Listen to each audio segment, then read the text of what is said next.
Good morning. I have to go for an MRI tonight. Took a long time to get the appointment, over a year. So I'm doing it because I want to figure this out. This head stuff, I still have it. I don't have the vertigo anymore, but I do have the headache pains in different spots in the back of my neck and head. So we'll just see. It's an MRI on my brain, though, but at least that'll be ruled out. And like I said, it takes a long time to get these appointments. So just for the satisfactory reason that there's nothing wrong in the fact in my brain as far as cancer or nothing like that. So that's going to be ruled out. I know darn well. God is gracious. He provides all, and He gives to all life and breath and all.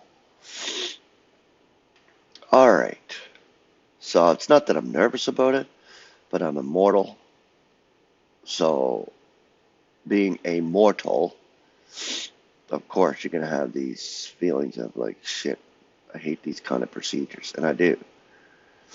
The hospitals and stuff, too. So it's late at night, though. It's at 9 o'clock at night. I don't know why it's so late, but that's the appointment. My wife is going to take me. She has tomorrow off, so she don't have to work. So that's kind of good. Good to have the drive. And does suggest that if they have to like give me kind of a sedation because I'm confined in a machine for 30 to 60 minutes.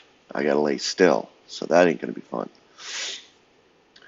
Anyway, that's just me going on.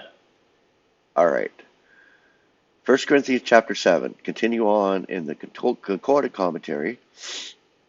I think this is verse 25, yes. And moving on. The record of Paul's opinion is as much inspired as the injunction of the Lord. It is evident that no set rule can be laid down for the regulation of such matters which would not lead to license or undue restraint. So we have only the apostles' opinion, based on the conditions of affairs in Corinth at the time. There was evidently much laxity of morals, due perhaps to the fact that the members of the Corinthian ecclesia had been themselves involved in the loose manners for which the city was noted, and to the low level of conduct prevailing all about them. This opinion does not apply at all times or places, for it would lead to monasticism. Hence the apostle is careful to add that those who do not follow his advice are not guilty of any wrong action. The transient, fleeting character of all this world's relationships and experiences should warn us not to let them take an undue hold upon our hearts. We cannot but use the world to a limited extent. Its joys and sorrows affect us, whether we will or no. If it were a permanent system instead of a temporary stage in the process of God's plan, our attitude would be different. In the semi-permanent millennial system, the saints will not be restrained from the full use of the world of that day, which is 1,000 years.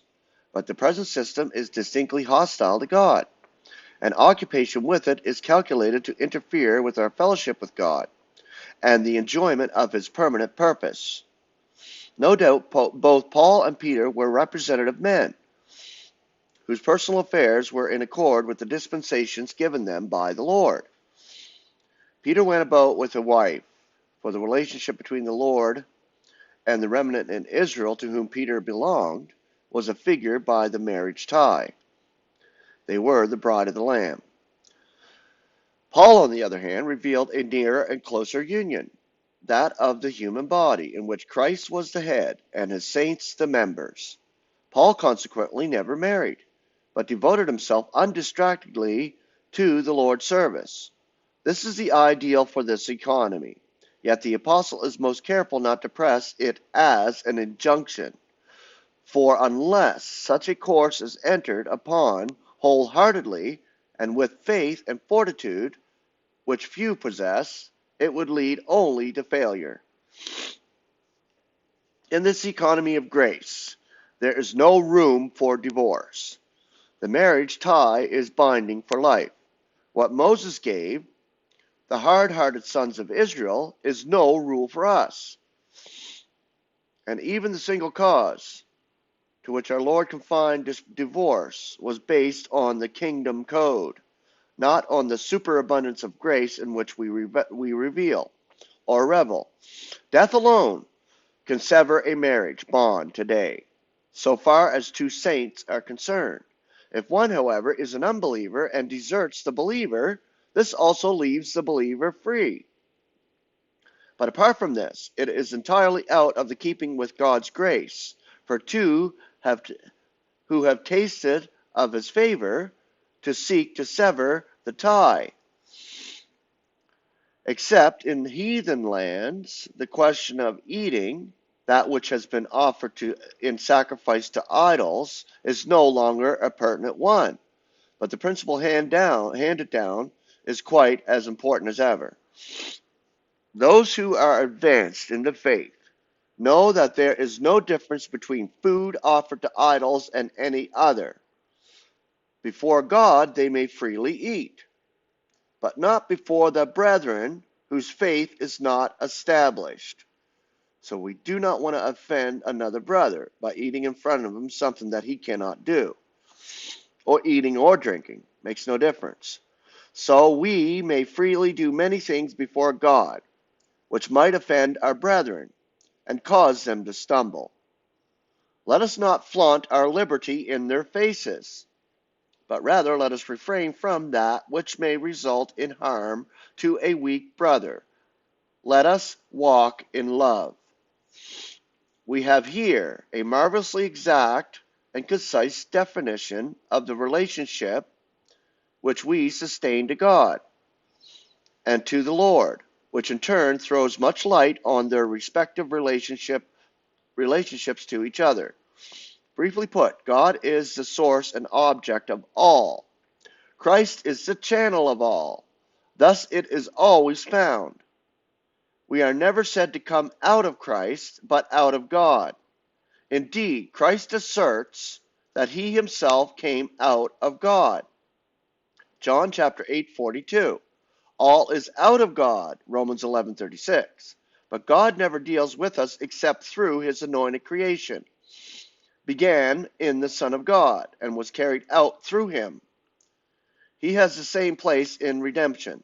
There is no conflict, for while the Son, as the image of the Father, is entitled to be called God and to receive the same honor as the Father, yet he himself insists that his Father is greater than all. John chapter 10, verse 29. All that he had was received from his Father. His very life was a gift. John chapter 5:26.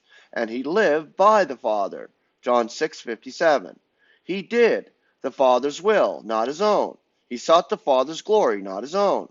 He was one with the Father and desired that the disciples might become partakers of that unity. John 17:22. So that he himself was in every way out of the Father. On the other hand, he is the only way to the Father, the only means through whom we may know God. Hence, while all is sourced in God the Father, all is channeled through the Son. It is only by clinging closely to the exact language of Holy Writ that we may hope to gain a clear conception of the relation of the Father and to the Son. The Father to the Son. So that's it. God's perfect image. All right. Tomorrow we shall go into 1 Corinthians chapter 9 in the Concordant Commentary. And I love this. And I'm going to go through 1st and 2nd Corinthians all the way, man. And why not? I think this is good edification. Is it not? It should be. It's the whole point. God is training us. God is showing us things in the Scriptures. Of course, that's A. Enoch's explanation of the Scriptures, and the Concordant Commentary is part of the Concordant version, which was translated by none other than Concordant Publishing Concern, A. Enoch. So this is why I'm sharing it. I mean, there's a lot of errors maybe that A. Enoch had, but I don't think there's too many. The whole point is that he did have a few errors, like that you can come across, like his explanations and stuff. But it's pretty concise in the concordant commentary, so that's a good book to get. So, grace and peace. Go to concordant.org and get yourself a concordant commentary and follow along with these shows. Have a wonderful Tuesday. I will see you tomorrow after my MRI.